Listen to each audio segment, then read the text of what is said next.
자, 이제 단체 교섭인데요. 자, 노동자들이 노동조합을 결성을 하죠. 그래서 노동자들은 이 노동 조건의 유지 개선과 또 노동자의 경제적, 사회적 지위의 향상을 도모하기 위해서 노동조합을 결성을 합니다.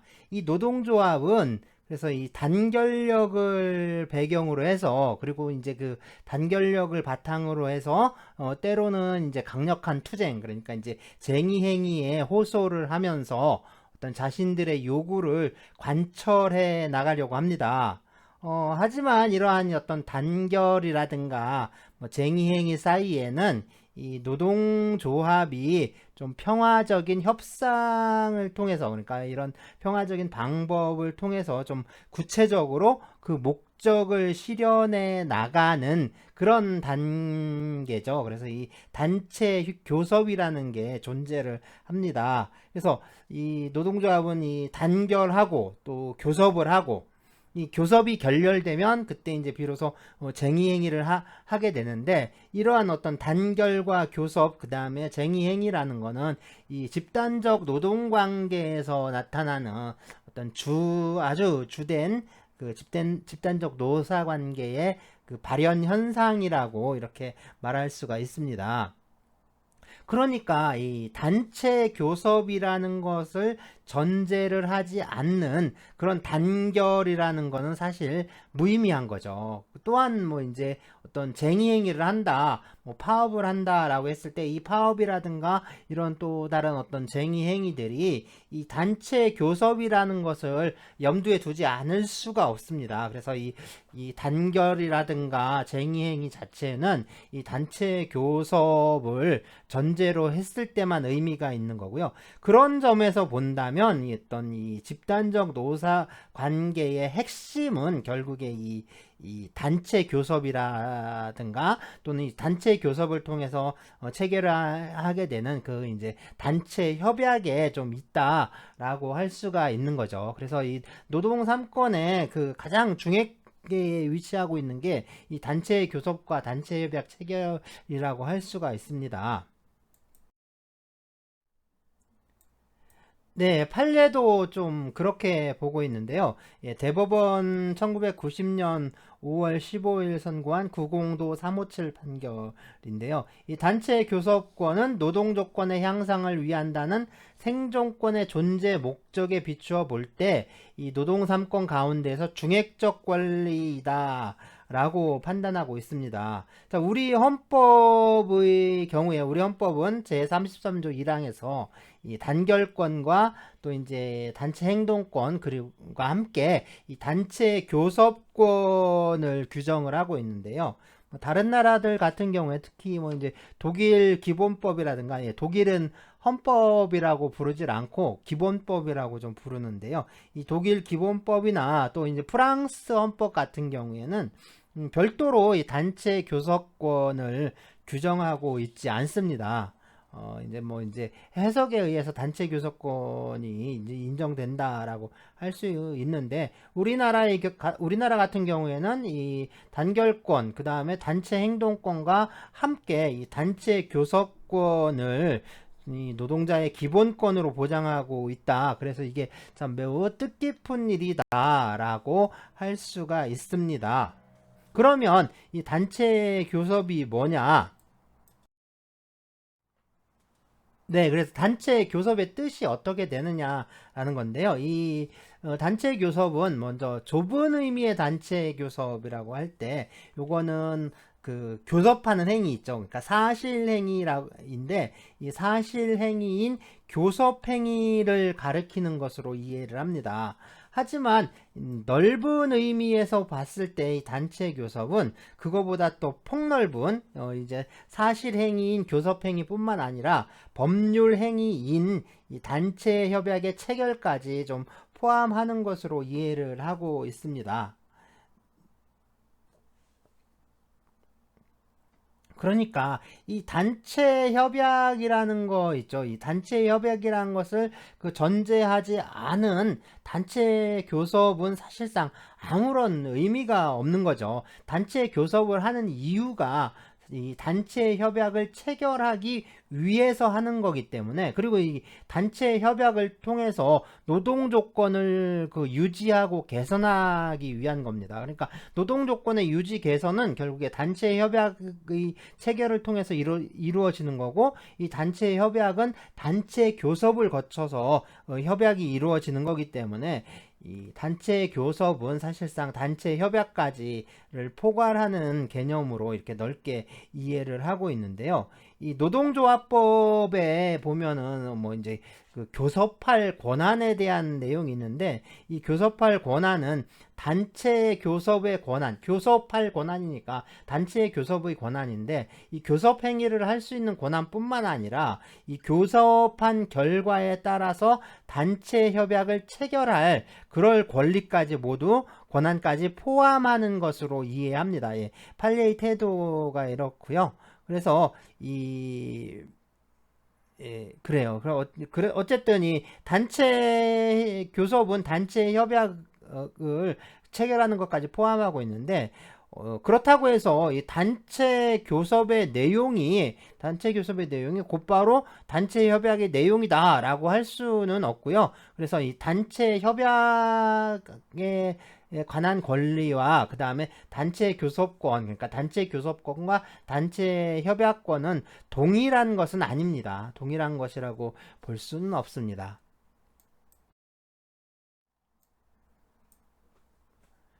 자, 이제 그러면 헌법이나 그 다음에 노동조합 및 노동관계 조정법에 있어서 이 단체 교섭권을 구체적으로 보장하는 내용들인데요.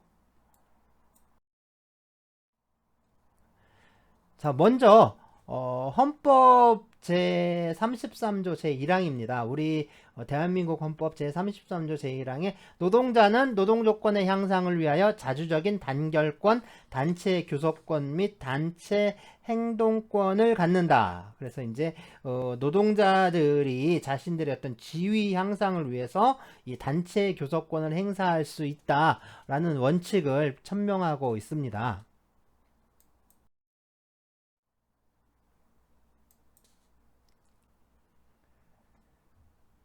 네, 이제 노동조합 및 노동관계조정법 제1조인데요.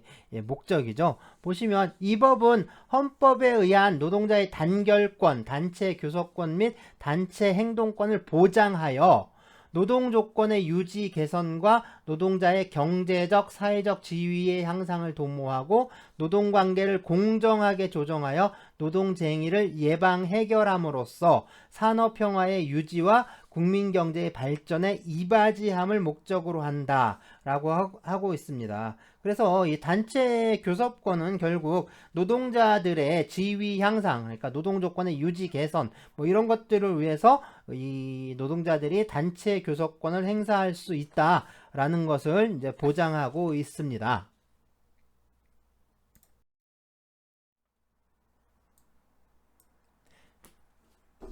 네, 노동조합법 제3조인데요. 사용자는 이 법에 의한 단체 교섭 또는 쟁의 행위로 인하여 손해를 입은 경우에 노동조합 또는 노동자에 대하여 그 배상을 청구할 수 없다라고 하고요.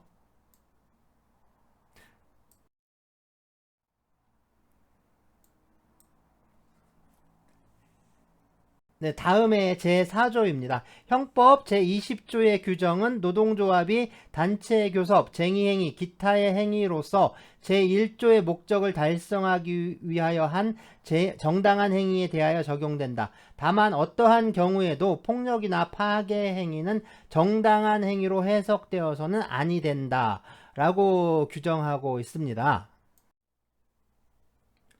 네, 형법 제20조는 정당행위에 관한 규정인데요. 법령에 의한 행위 또는 업무로 인한 행위, 기타 사회상규에 위배되지 아니하는 행위는 벌하지 아니한다 라는 규정입니다. 이 규정이 무엇을 의미하냐면요.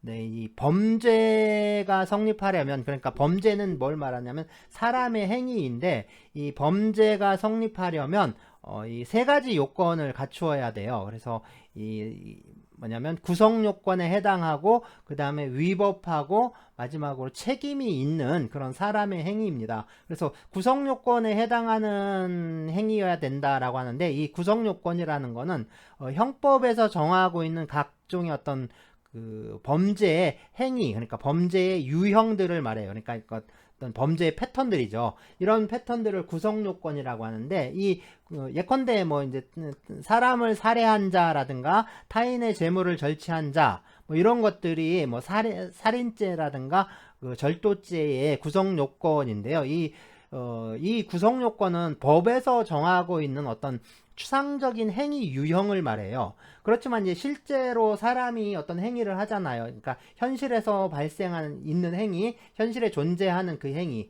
그래서 이 현실에 존재하는 행위와 형법상 정해져 있는 형법에서 규정하고 있는 이 구성 요건을 서로 비교를 했을 때 이 두 가지가 서로 맞는다, 서로 일치한다라고 하게 되면 이것을 이제 구성 요건에 해당한다라고 말하거든요. 그래서 이 구성 요건 해당성이라고 해요. 이런 성질을. 그래서 이 구성 요건에 해당해야 그 범죄가 될 수 있습니다. 그래서 구성 요건에 해당하면 일단 범죄라고 판단을 하는데, 이 구성 요건에 해당한다라고 해서 모두 다 범죄가 되는 건 아니고요.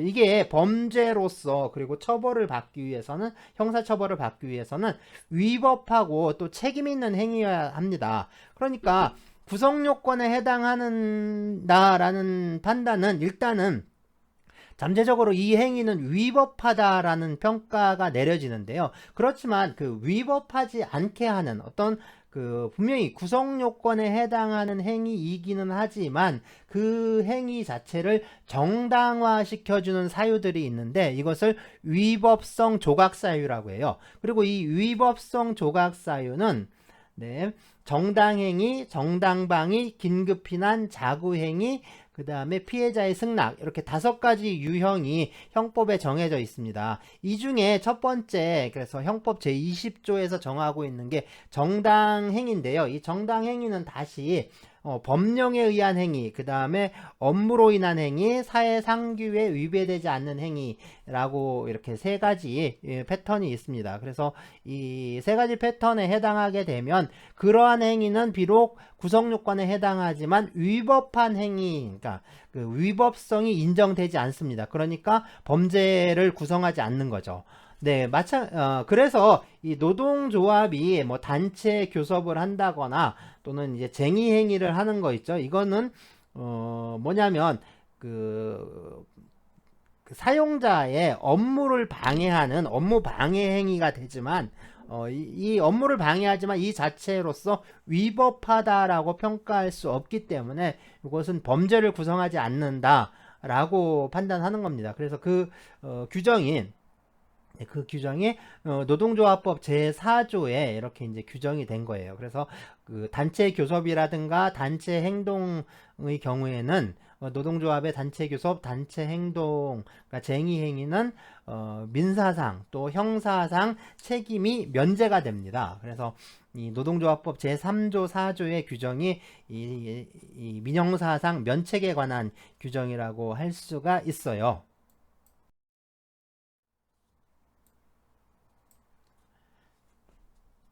예, 제29조 제1항인데요. 노동조합의 대표자는 그 노동조합 또는 조합원을 위하여 사용자나 사용자 단체와 교섭하고 단체 협약을 체결할 권한을 가진다라고 하고 있죠. 그래서 이 단체 교섭하고 단체 협약을 체결할 권한이 이 노동조합의 대표자에 있다라고 함으로써 이 단체 교섭권을 보장하고 있습니다.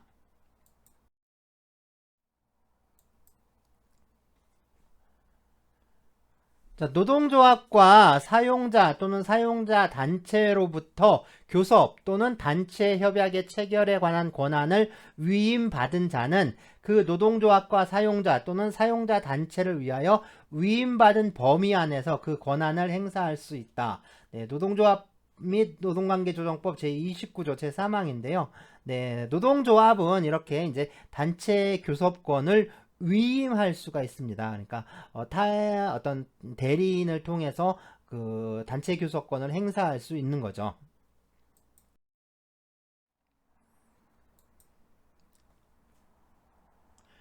네, 30조 제1항인데요. 노동조합과 사용자 또는 사용자 단체는 신의에 따라 성실히 교섭하고 단체 협약을 체결하여야 하며 그 권한을 남용하여서는 아니 된다. 라고 하고 있습니다. 그래서 이 노동조합과 또 사용자 단체가 어떤 신의 성실의 원칙에 따라서 단체 교섭을 하고 단체 협약을 체결해야 하며 또한 그런 과정에서 그 권한을 남용해서는 안 된다라고 이렇게 규정하고 있고요.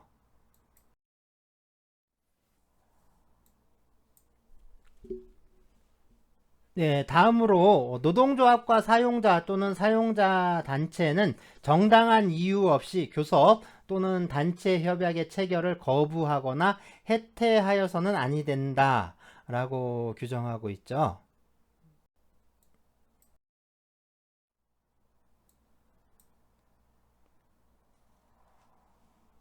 네, 다음은 이 부당 노동행위에 관한 제81조 제1항 규정인데요. 이 중에 보시면 사용자는 다음 각호의 어느 하나에 해당하는 행위, 네, 부당 노동행위죠. 이거를 할 수 없다. 제3호에 노동조합의 대표자 또는 노동조합으로부터 위임을 받은 자와의 단체협약 체결, 기타 단체 교섭을 정당한 이유 없이 거부하거나 해태하는 행위, 네, 이거를 그 부당 노동행위로서 규제하고 있습니다. 앞서서 본 그 제30조 제2항이죠. 그 규정하고 좀 상통하는 그런 규정이라고 할 수가 있죠.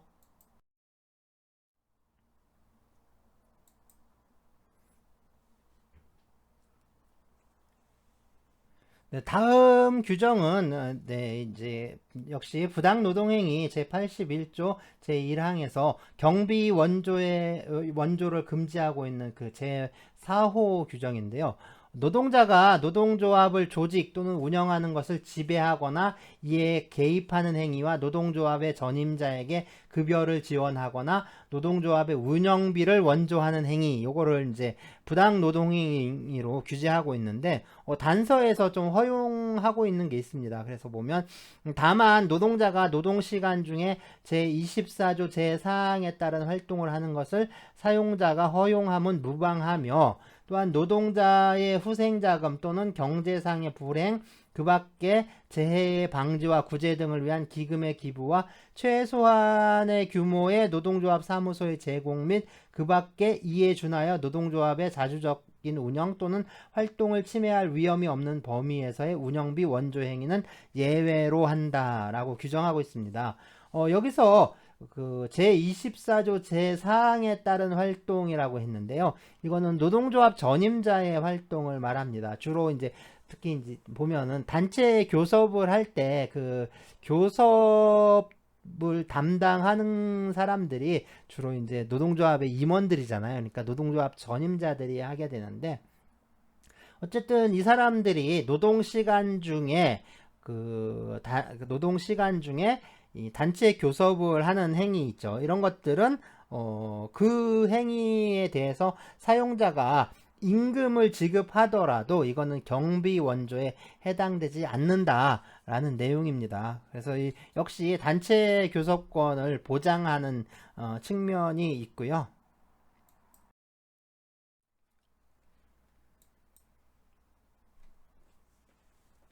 네, 그리고 제48조에 의하면요. 이 노동관계 당사자는 단체 협약에 노동관계의 적정화를 위한 노사협의, 기타 단체 교섭의 절차와 방식을 규정하고 노동쟁의가 발생한 때에는 이를 자주적으로 해결하도록 노력하여야 한다. 라고 하고 있습니다. 그래서 이게 뭐 노동쟁의가 발생했을 때 이것을 자주적으로 해결하는 것은 꼭 그 노동조합만의 문제가 아니라 역시 사용자와의 관계에서 그리고 이제 사용자도 역시 그렇게 해결할 수 있도록 노력을 해야 한다라는 의미로 규정되고 있습니다. 어쨌든 이런 규정을 통해서 단체 교섭권이 좀 보장되고 있는데요.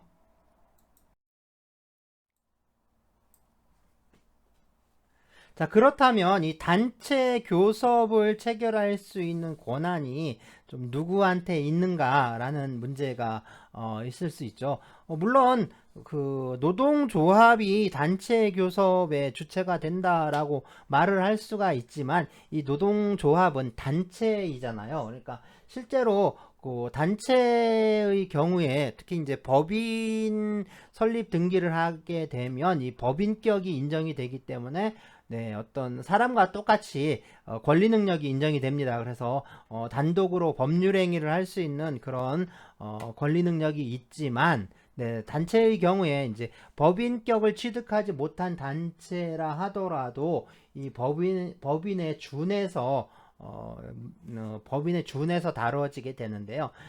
사실상 네, 사실상 이 단체들의 경우에는 법률 행위를 할 수 있는 어떤 권리 능력은 있다라고 하지만 그 어떤 사람과 같은 조직적, 아니, 그러니까 어떤 신체적인 그런 거에 존재하지 않기 때문에 실제 행위를 할 수가 없죠. 그래서 단체의 행위는 곧 이제 어떤 사람에 의해서 행해지게 되는데 보통 이제 그 행위를 담당하는, 그러니까 단체의 행위를 담당하는 그 사람이라든가 그 어떤 부서라든가 이런 것들을 우리가 기관이라고 합니다. 그래서 이 기관에 의해서 행위를 하게 되는데 네, 그러면 단체 교섭이라는 게 물론 넓은 의미에서는 단체 협약을 체결할 수 있는, 그러니까 법률 행위로서 단체 협약을 체결할 수 있는 그런 권한까지 포함하지만 그 기본이 되는 어떤 그것의 기초가 되는 행위는 그 단체 교섭을 하는, 즉 교섭을 하는 그 사실 행위이기 때문에 당연히 어떤 사람의 행위여야 되죠. 그래서 이 단체 교섭을 누가 할 수 있는가라는 문제가 제기가 됩니다.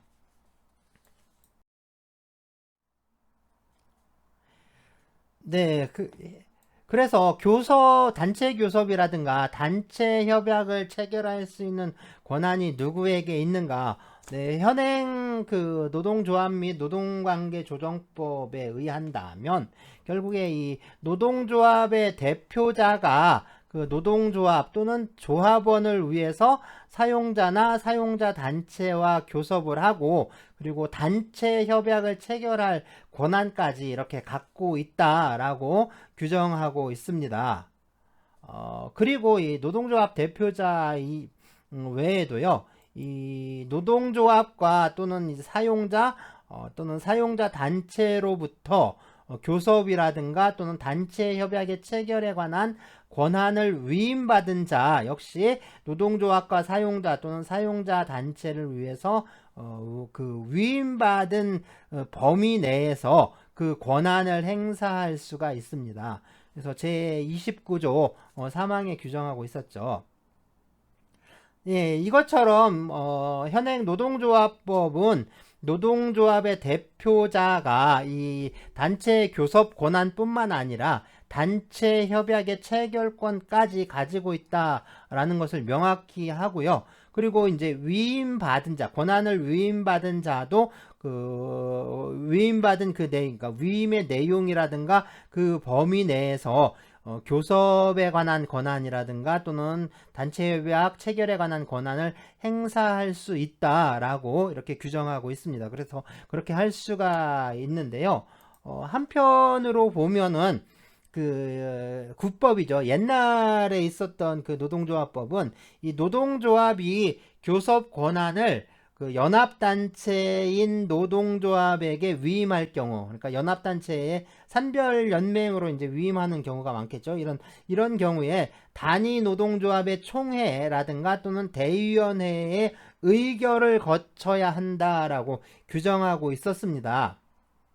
물론 이제 현행 노동조합법에서는 그러한 규정을 두고 있지 않아요.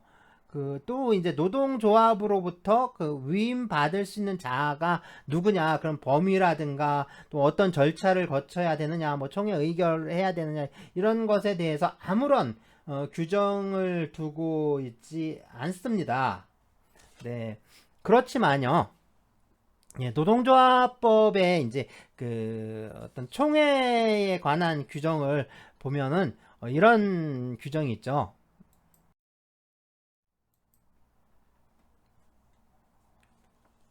네, 제 16조 1항입니다. 다음 각호의 사항은 총회 의결을 거쳐야 한다라고 하고 제 3호에 단체 협약에 관한 사항이라고 이렇게 규정하고 있습니다. 그리고 제 2항에는 총회는 제적조합원 과반수의 출석과 출석조합원 과반수의 찬성으로 의결한다라고 네, 그 의결 정족수에 관한 그런 이제 규정을 두고 있습니다. 그래서 이 단체 협약에 관한 사항이 총회의 의결 사항으로 규정되어 있기 때문에 네, 대의원회의 경우에는 이 총회에 관한 규정을 준용할 수가 있죠. 그러니까 결국에 이 단체 교섭이라든가 또 단체 협약의 체결을 위임하는 경우에는 이 총회라든가 대의원회의 의결을 거쳐야 한다라고 이렇게 해석할 수가 있습니다.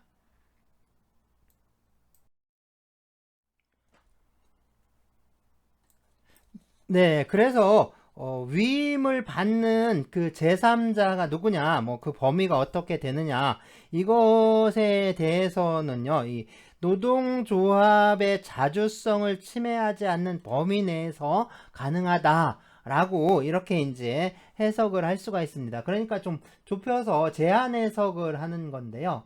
뭐 자연인이 됐든 아니면 뭐 특정한 단체가 됐든 이 위임받는 제3자에게는 적어도 이제 이 교섭 권한의 위임 내용이 좀 구체화된 경우에만 그 원칙적으로 그 자유로운 위임이 가능하다. 뭐 이렇게 이제 해석을 할 수가 있는 거죠.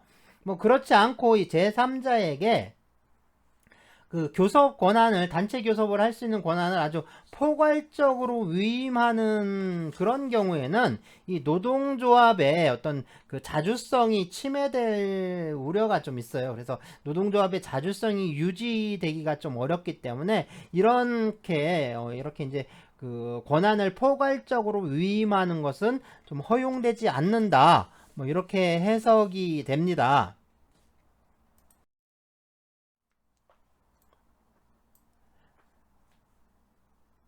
네, 노동조합 및 노동관계조정법 제29조 제3항인데요.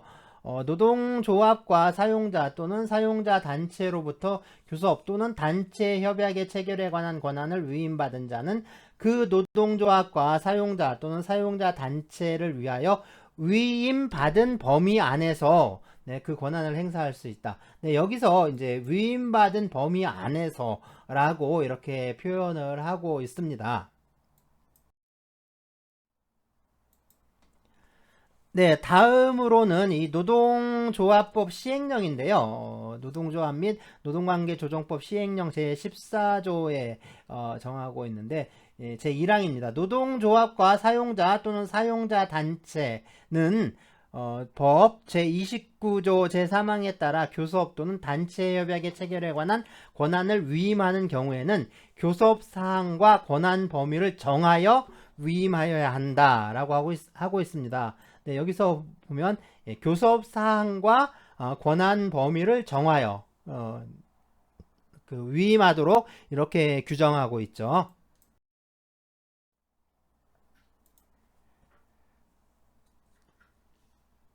네, 제2항에서는 노동관계 당사자는 법 제29조 제4항에 따라 상대방에게 위임 사실을 통보하는 경우에 다음 각호의 사항을 포함하여 통보하여야 한다라고 하면서요. 제1호에 위임을 받은 자의 성명, 위임을 받은 자가 단체인 경우에는 그 명칭 및 대표자의 성명, 제2호의 교섭사항과 권한범위 등 위임의 내용이라고 정하고 있습니다. 네, 교섭사항과 권한범위 등 위임의 내용 이것들을 이렇게 그 규정하고 있는데요.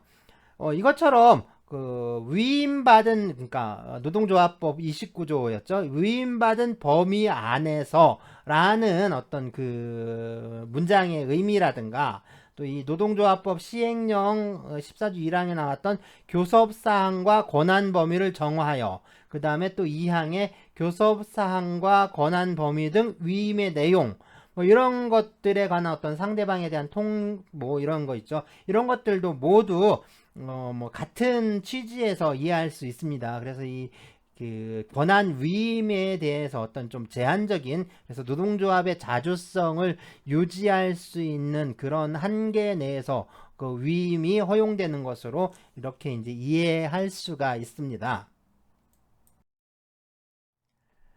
네, 연합단체가 이제 단체 교섭을 하는 경우인데, 이 연합단체는 단위 노동조합의 단체 교섭권을 위임받아서 행사할 수 있다, 뭐 이렇게 이제 해석이 되는데요. 하지만 이 연합단체도 노동조합이기 때문에 어떤 자신의 고유한 어떤 단체 협약권, 그 단체 협약 체결 권한이 있고요. 그러한 그 단체 협약 체결 권한의 범위 내에서는 그 위임을 받지 않고도 당연히 그 단체 교섭과 단체 협약을 체결할 수가 있습니다. 이거는요, 그 연합단체에 소속된 그 구성원인 그 단위 노동조합을 위해서 자기의 이름으로 행하는, 즉 연합단체가 스스로 행하는 단체 교섭은 결국에 이게 뭐야, 그 단위 노동조합의 권한을 위임받은 그런 권한이 아니라 그 자기가 보유하고 있는 단체 교섭권을 행사한 것이다. 그거를 의미하는 것이기 때문에 이런 경우에는 그 위임에 관한 규정이 적용되지가 않죠. 그러니까 본연의 단체 교섭에 관한 규정이 적용된다라고 할 수 있는 겁니다. 그래서 이 경우에는 그 연합단체가 단체 교섭을 할 때 자기 자신의 교섭권 그리고 협약 체결권을 바탕으로 해서 그 교섭하고 체결하는 것은 그 위임에 관한 내용이 아니라 그 자기가 직접 그 교섭하고 체결하는 그 규정이 적용되는 거고요. 그러니까 노동조합법 제29조 제1항이 뭐 직접 적용되는 거라고 할 수가 있습니다. 그렇지만 그게 아니라 이 연합단체가 그 단체 협약을, 그러니까 자기 이름으로 직접 체결하는 게, 그러니까 어떤 본래의 목적으로 되어 있지 않은 경우에, 그러니까 이런 경우에는 그 자기 자신의 어떤 고유한 단체 협약 체결 능력이 전제되지 않는 거거든요. 그러니까 그 단체 협약 체결 권한이라든가 그런 능력이 일단 배제되어 있는 상태이기 때문에 이런 경우에는 당연히 이제 노동조합법 제29조 제3항에 따라서 그 단위 노동조합으로부터 소속된 그 단위조합으로부터 단위 노동조합이 갖고 있는 교섭 권한을 위임받아서 이렇게 행사할 수가 있습니다. 근데 여기서 그 단위 노동조합들이 그 뭐 이제 스스로 자기가 소속되어 있는 연합단체에 이 교섭 권한을 위임을 하잖아요. 교섭 권한을 위임하는 경우에, 그런데 이제 이 단위 노동조합과 연합단체는 사실상 보면은 어떤 조직의 일체성을 갖고 있잖아요. 그러니까 연합단체 안에서 어떤 그 연합단체의 조직 규약에 의해서 서로 규율되는 관계이기 때문에 이런 어떤 그 조직적 일체성이 있고, 그렇기 때문에 결국에 어떤 연합단체에 의해서 그러니까 위임을 받은 연합단체가 위임을 한 단위 노동조합의 자주성을 침해할 우려는 없다고 봐야죠. 그러니까 실제로 그런 자주성을 침해하는 문제가 발생할 여지가 거의 없기 때문에 이런 경우에는 이게 좀 포괄적인 위임도 가능하다. 그래서 이제 어쨌든 그 규약의 범위 내에서 포괄적 위임도 가능하다라고 이렇게 해석이 됩니다.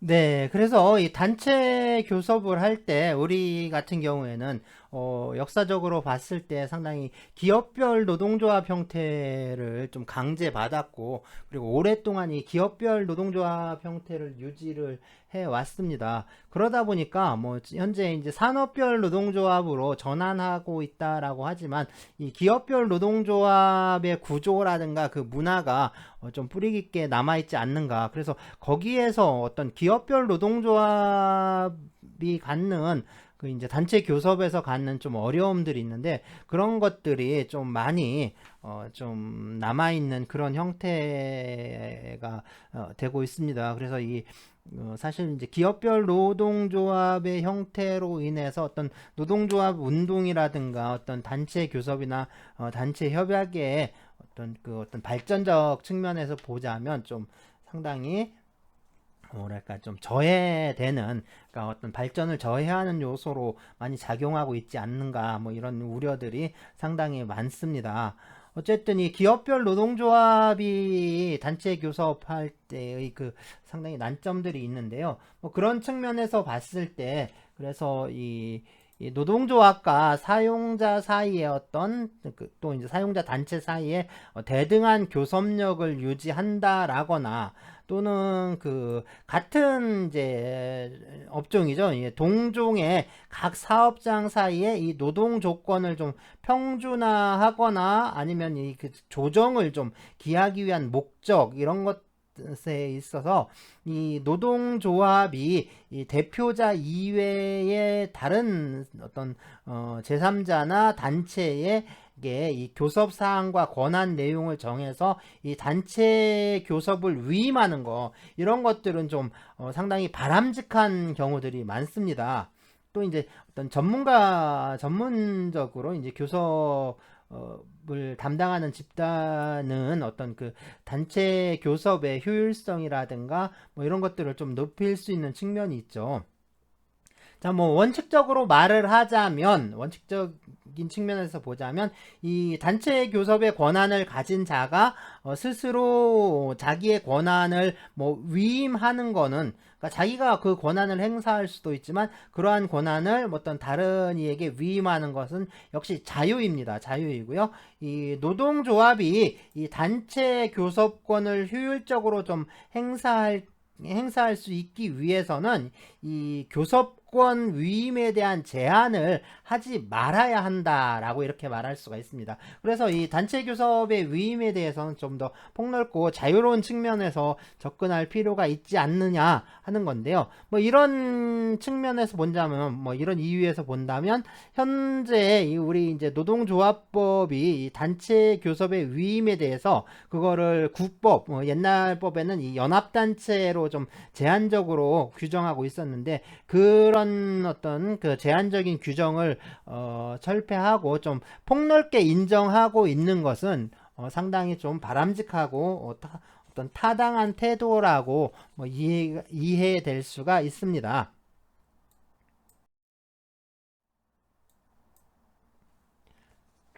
네, 이제 다음으로 살펴볼 수 있는 게 이 단체 교섭의 방식인데요. 이 단체 교섭이란 게 그 노동자 집단과 그 사용자가 어떤 힘의 관계를, 그러니까 어떤 배경으로 해서, 그러니까 어떤 힘의 우열 관계, 힘의 어떤 그 투쟁 관계를 배경으로 해서 서로 거래를 하고 있는 것이다라고 뭐 이해할 수가 있습니다. 뭐 이러한 어떤 그 힘을 바탕으로 한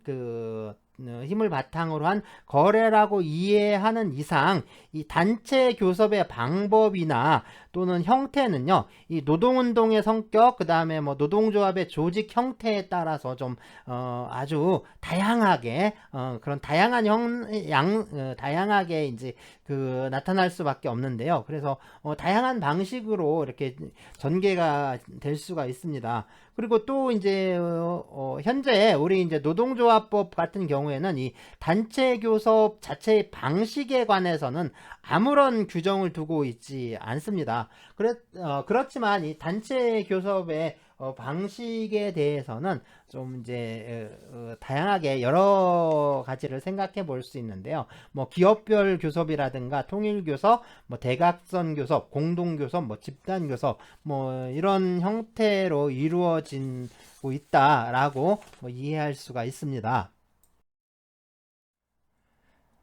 자, 먼저 기업별 교섭인데요. 이 기업별 교섭은 그 우리나라 있죠. 우리나라에 있어서는 이 대부분 보면 이 기업별 또는 이 사업장별로 이 단체 교섭이 행해지고 있습니다.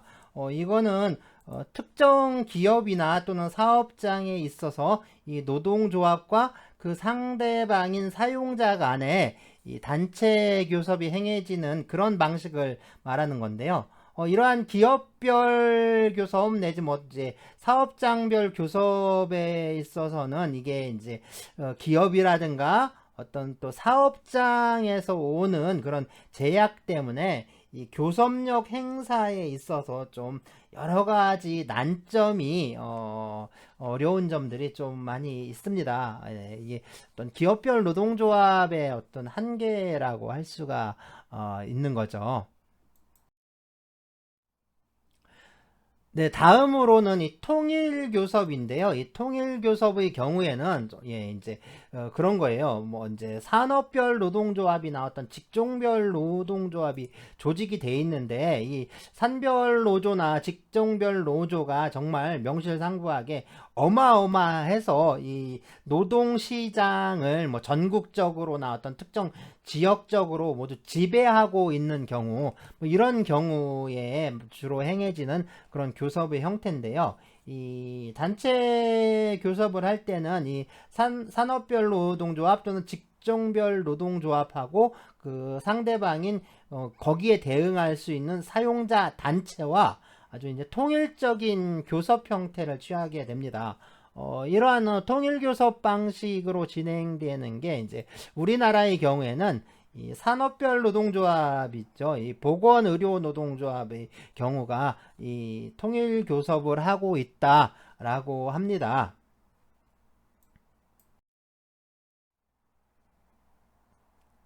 네, 다음으로는 이 대각선 교섭인데요. 네, 이 산업별 노동조합하고 이 개별 사용자가 행하는 교섭을 대각선 교섭이라고 보통 할 수가 있습니다. 이거는 이 산업별 노동조합에 대응하는 그런 사용자 단체가 없다거나 또는 이제 그런 사용자 단체가 있긴 있어요. 있는데 이러한 사용자 단체가 있다고 해도 뭐 어떤 각 기업마다 어떤 그 특수한 사정들 있잖아요. 그래서 이제 각 기업의 어떤 특수한 사정 때문에 그러지 못하는 경우가 있죠. 그래서 그러니까 이제 그 사용자 단체가 산별노조와 그 교섭을 하지 못하고 그 이제 특수한 그 개별 기업의 사용자가 산별 노동조합과 교섭하는 그런 방식입니다. 그래서 현재 어떤 산별 노조로 우리가 전환했다라고 하지만 노동조합이 산별 노조로 전환했다라고 하지만 사실은 그 전에 있었던 어떤 기업별 노동조합 또는 사업장별 노동조합의 어떤 구조라든가 문화가 좀 많이 그 남아 있기 때문에 이 사용자 단체와 직접적인 교섭을 하는 게 좀 많이 현재 이제 우리나라 같은 경우에 그렇 좀 그 힘들지 않은가. 그래서 아마 이 대각선 교섭이 많이 좀 활성화가 될 것 같다라는 그 생각도 드는데요. 어쨌든 네, 그리고 이제 현행법상 보면 이 산업별 연합 단체도 단체 교섭의 당사자가 될 수 있으니까 꼭 산별 노조와 개별 사용자뿐만 아니라 이 산업별 연합 단체, 그러니까 산별 연맹이죠. 이 산별 연맹과 개별 사용자 간의 어떤 대각선 교섭도 좀 가능한 것으로 해석이 됩니다. 네, 다음으로는 이 공동교섭인데요. 이 공동교섭은 어떤 그 지부가 그러니까 노동조합의 지부가 교섭을 하는데 여기에 산업별 노동조합이 참가하는 그런 형태를 말합니다. 다시 말해서 이 산업별 노동조합과 지부가 공동으로 사용자와 이제 교섭하는 것을 의미하는데요. 역시 그 현행법상 현재 우리 이제 노동조합법에 의하면 이 산업별 연합단체 그러니까 산별연맹과 단위 노동조합인 기업별 노조가 이 단체 교섭 당사자가 될 수 있죠. 그래서 이제 그 같이 이제 산별연맹과 단위 노조가 이제 공동으로 이 사용자와 교섭하는 그런 형태를 취할 수도 있습니다. 자, 이런 그 공동교섭의 형태는 결국에 대각선 교섭 방식이 혼합된 것이다. 뭐 이렇게 이해할 수 있는데요. 이 단위 노동조합이 그 상부 단체인 그 연맹, 그러니까 연합단체죠. 이 산별연맹에 또 교섭권, 이 단체 교섭 권한을 전부 또는 일부를 위임할 수도 있어요. 그러니까 이제 그 단일 노동조합에서 산별연맹으로 노동 그 단체 교섭권을, 그러니까 단체 교섭에 관한 그 권한을 이제 위임했을 때, 이 경우에 이렇게 이제 단체 교섭을 위임한 경우에 그것을 위임한 그 어떤 단위 노동조합, 그러니까 단위 산하 노동조합이 공동 교섭을 행하는 거, 뭐 이런 거는 그 위법이라고 할 수는 없죠. 그래서 이런 경우에 공동 교섭이 행해질 수가 있습니다.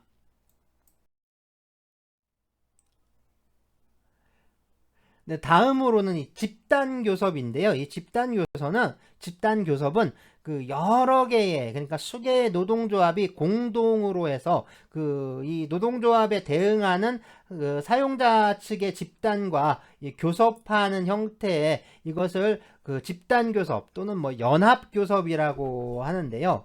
네, 이 기업별 노동조합의 대표자들이 서로 연명으로 이 다수의 사용자와 공통된 사항에 관해서 이 단체 교섭을 하는 경우, 그런 경우에 이것을 이제 집단 교섭이라고 할 수가 있습니다.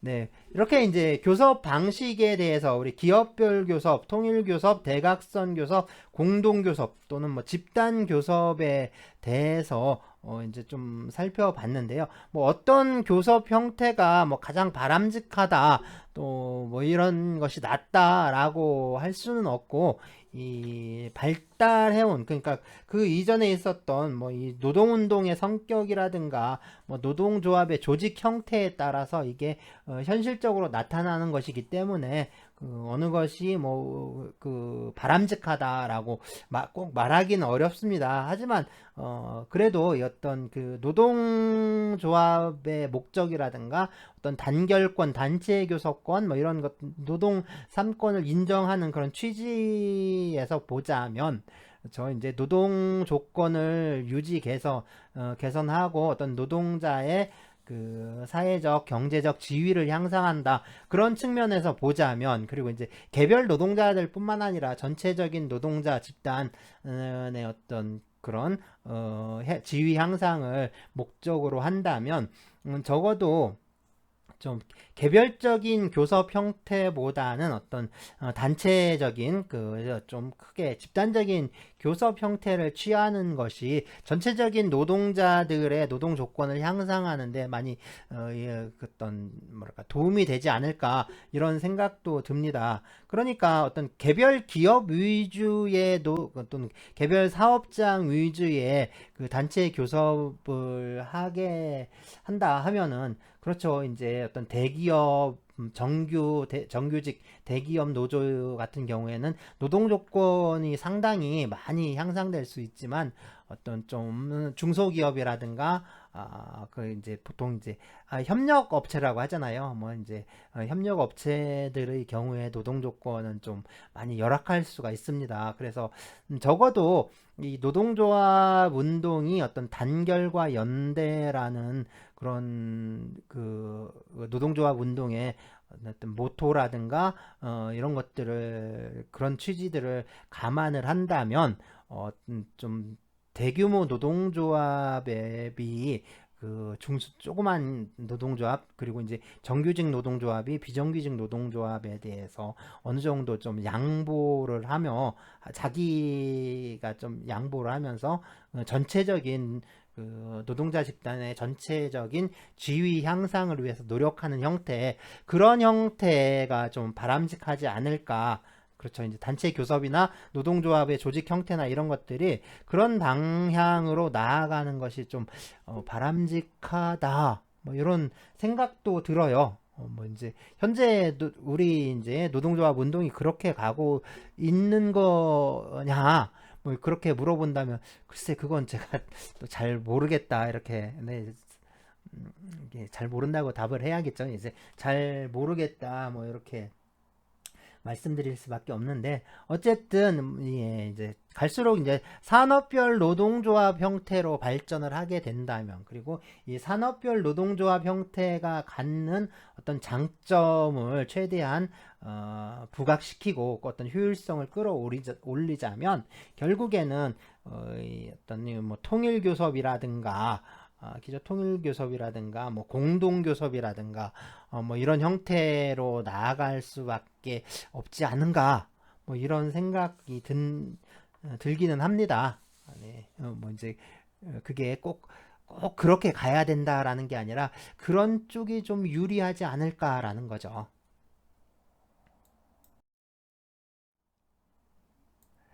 네, 다음으로는 이제 성실 교섭 의무인데요.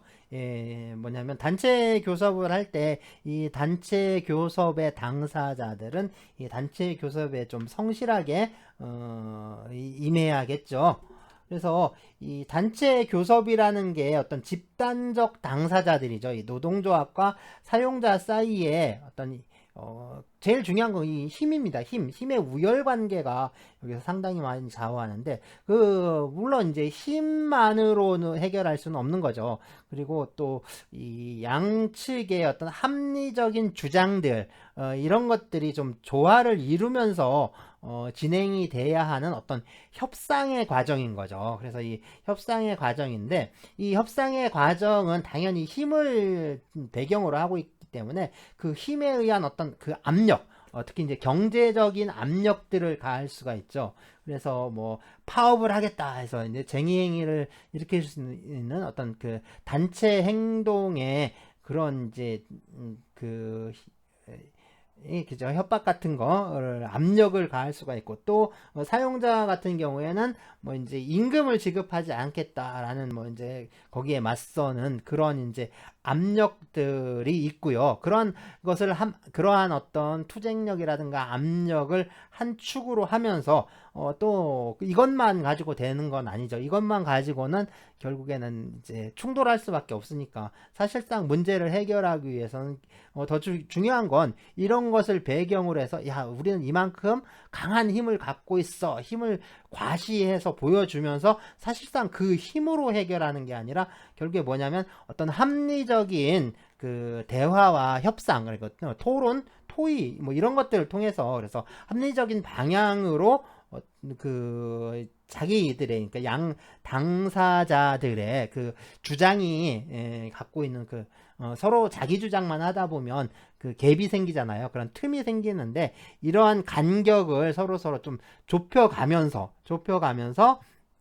어떤 그 단체 교섭의 대상에 대한 어떤 범위라든가 또는 뭐 그 내용에 대해서 좀 해결책을 모색을 해 나가야 합니다. 서로 해 나가야 되는 거죠. 무조건 힘으로만 내리눌릴 수 있는 게 아니에요. 그리고 상대방을 설득을 해야 되고 협상을 해야 되고, 그 협상 테이블에서 자기가 주장하는 그 내용을 관철시키기 위해서는 사실상 힘만큼 중요한 거는 얼마만큼 합리적이고 논리적이면서 상대방을 설득할 수 있는가, 이런 것도 중요하죠. 그렇기 때문에 이런 협상에 임하는, 다시 말해서 이 단체 교섭에 임하는 그런 어떤 기본적인 어떤 자세라든가 뭐 태도 같은 것들이 요구가 되는데, 그래서 우리 이제 노동조합법은 이 교섭 당사자들에게 뭐 신의에 따라 성실하게 교섭해야 하는 어떤 이런 성실 교섭의 의무라는 것을 좀 부담시키고 있습니다. 네, 노동조합법이 성실교섭 의무를 규정하고 있는데요. 사실상 그 노동조합법 말고도 이 기본 그 일반법이죠. 민법 제2조에 신의 성실의 원칙에 관한 규정이 있는데, 이 민법이 일반법으로서 모든 법률 관계에 적용이 됩니다. 그래서 이 민법상의 이 신의 성실의 원칙은 모든 법률 관계에 적용되는 가장 기초적이고 가장 일반적인 규정이다. 그래서 이 규정을 뭐 일반 규정이라고도 부르고 최고위에서 있다라고 해서 이 제왕 규정이라고도 불러요. 이 제왕 규정이라고도 하는데, 네, 그래서 이 민법 제2조의 신의 성실의 원칙이 가장 밑바탕에 깔려 있는 그런 규정이라고 이해할 수가 있습니다. 네, 보시면 제1항에 권리의 행사와 의무의 이행은 신의에조차 성실히 하여야 한다 라고 규정하고 있고요. 제2항에 보시면 권리는 남용하지 못한다 라고 합니다. 예, 원래는 이 제1항을 신의 성실의 원칙이라고 하고요. 제1항에 있는 이 신의 성실의 원칙은 채권법의 영역에서 좀 발달한 겁니다.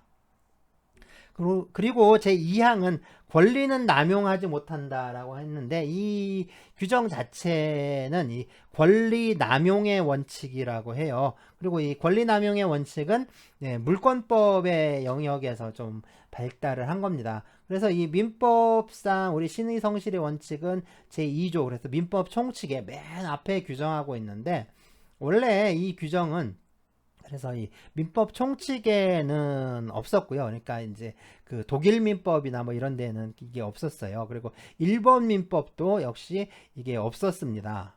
이제 그러니까 우리 민법 제1조가 민사관계의 법원에 관한 규정, 민법 제2조가 신의 성실의 원칙인데, 이 두 개가 이제 민법 총칙의 민법의 제일 그 앞머리에 와서 이렇게 딱 규정이 됐잖아요. 그래서 이제 상당히 우리가 이제 어떤 우리 민법이 좀 진보적인 형태를 취하고 있다라고 할 수가 있습니다. 물론 현행 민법들은 이제 뭐 이런 식으로 이제 그 다 규정이 되고 있는 거죠. 그래서 일본 민법도 법원이라든가 신의 성실의 원칙이 민법 총칙이 제일 앞으로 와 있습니다. 현행 민법은 그렇게 와 있는 형태고요.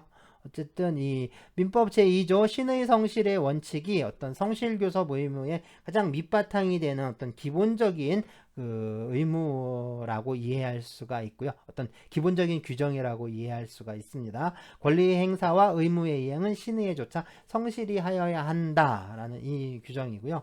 사실 이 민법 제2조는 그러니까 법의 어떤 법률적인 원칙이라기보다는 일종의 도덕률이라고 할 수 있어요. 그래서 이 도덕률이기 때문에 이 자체로는 직접적으로 어떤 뭐 노동자와 사용자 사이의 관계라든가 어떤 계약 관계자 사이의 그런 어떤 관계에 뭐 직접적으로 이게 이제 그 관계를 직접적으로 규율하지는 못하고요. 대부분 이 신의 성실의 원칙으로부터 어떤 파생되는 어떤 그 특별한 이 파생 원칙에 의해서 규율을 받습니다. 그래서 예컨대 갑과 을 사이의 어떤 그 관계에 대해서 민법 제2조 신의 성실의 원칙이 여기에 직접적으로 이 사람들을 어떻게 신의에 따라 성실히 해라 뭐 이렇게 이제 규율할 수 있는 게 아니에요. 이건 단순한 도덕률이거든요. 그러니까 이 이제 갑과 을 사이의 관계의 어떤 구체적인 상태에 따라서 이 신의 성실의 원칙에서 파생되는 어떠한 원칙이 여기에 이제 적용이 되는 겁니다. 그래서 그 뭐 파생되는 원칙 중에 뭐 제2항 같은 경우 권리남용 그 금지의 원칙 이런 것도 이제 대표적인 파생 원칙이라고 할 수 있는데, 그런 것도 있고요. 뭐 금반원의 원칙 이라든가 뭐 이런 신뢰 보호의 원칙 뭐 이런 것들이 쭉 이제 파생 원칙이 있고, 그런 원칙들이 이제 그 현실적인 법률 관계에 적용이 됩니다. 마찬가지죠. 이게 노동 관계에 있어서 이 단체 교섭을 하는 그런 관계에 있어서도 민법 제2조가 이게 신의 성실을 규정했다라고 해서 곧바로 적용될 수 있는 건 아니고요. 이게 하나의 파생 원칙화해서 적용되는 건데, 그러한 어떤 그 단체 교섭을 하는 그런 관계에 있어서 이 신의 측의 파생 원칙이라고 할 수 있는 게 바로 그 노동조합법에 의해서 그 노동조합법 제30조 1항에 형성되는 그 성실 교섭 의무 이런 것들이 하나의 이제 그런 파생 원칙으로서의 역할을 한다라고 이해할 수가 있습니다. 네, 그래서 보시면 제30조 제1항에 노동조합과 사용자 또는 사용자 단체는 신의에 따라 성실히 교섭하고 단체 협약을 체결하여야 하며 그 권한을 남용하여서는 아니 된다라고 해서요. 그렇죠. 민법 제2조의 신의 성실의 원칙과 그 권리남용 금지의 원칙이 그대로 여기에 이렇게 표현이 되고 있죠. 그래서 요 규정, 요것을 이제 성실 교섭 의무라고 이렇게 말할 수가 있습니다.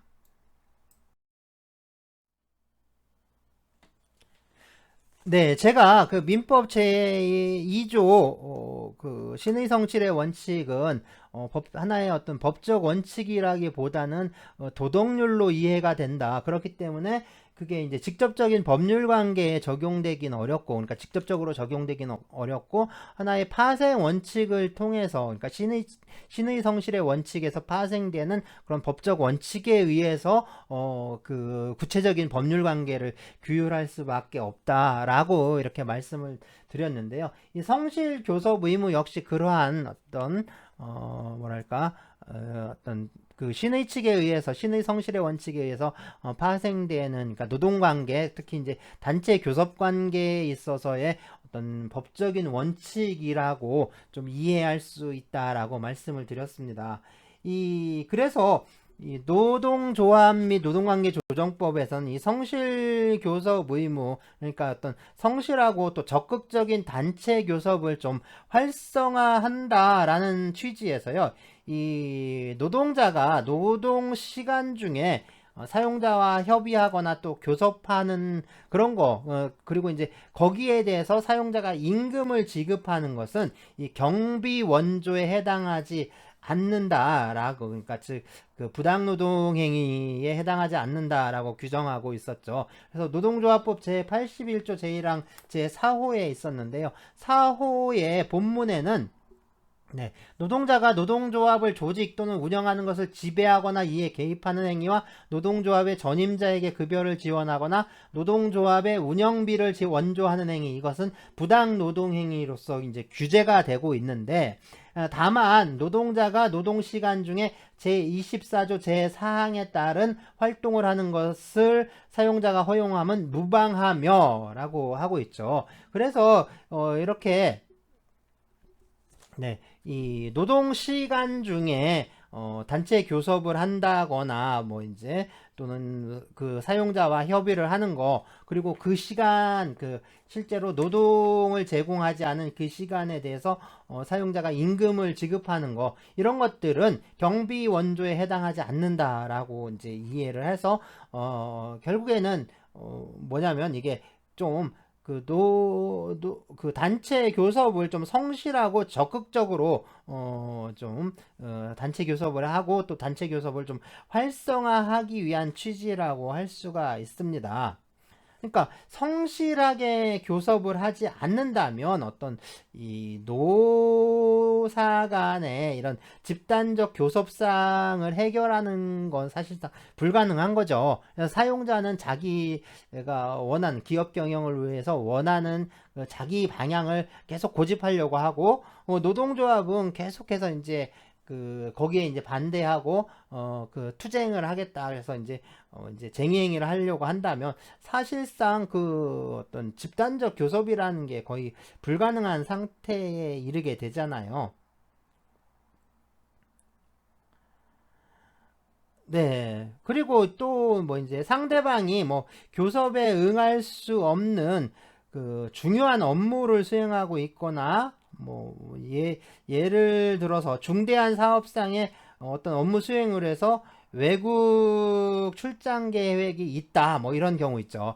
이런 경우에 뭐 그런 경우에까지 꼭 교섭을 하자, 자꾸 이제 단체 교섭을 하자 이렇게 요구하는 거, 그런 것들은 좀 단체 교섭권을 남용하는 것이라고 좀 이해할 수도 있습니다.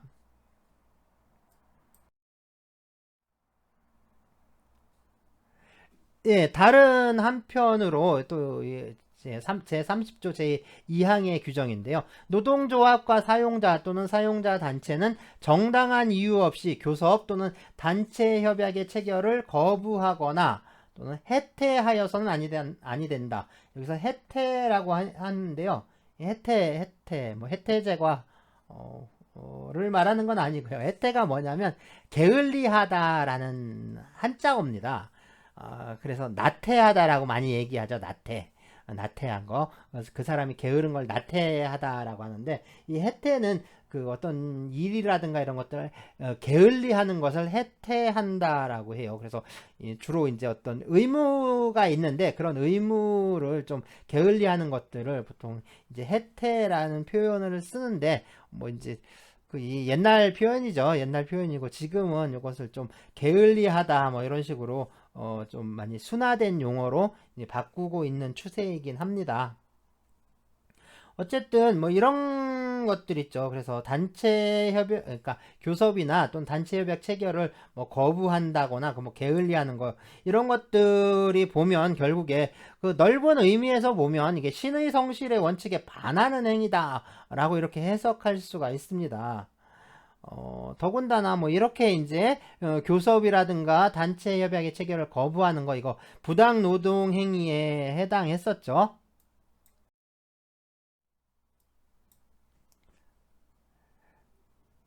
네, 그래서 노동조합법 제81조 제1항 제3호에 규정하고 있습니다. 그래서 노동조합의 대표자 또는 노동조합으로부터 위임을 받은 자와의 단체협약 체결 기타의 단체 교섭을 정당한 이유 없이 거부하거나 해태하는 그 사용자의 행위는 부당 노동 행위로 이렇게 규정되어 있고 그래서 규제 대상이 되고 있습니다.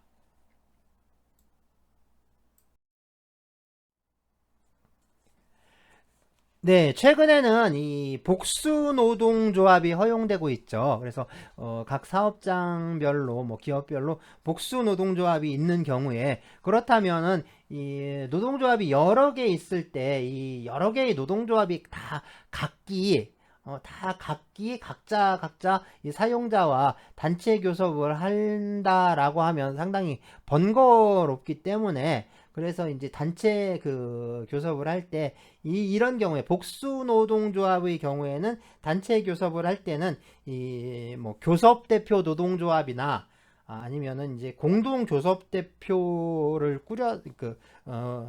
선발해서 이 사람들이 그러니까 어떤 그 노동조합이나 그 이제 단체 교섭을 담당하는 그 노동조합이나 교섭 대표단이 단체 교섭을 하도록 하고 있습니다. 그런데 이 단체 교섭을 담당하는 노동조합이 또는 이제 그 교섭 대표단이 그 단체 그 교섭에 참가하지 못하는 노동조합들 있죠.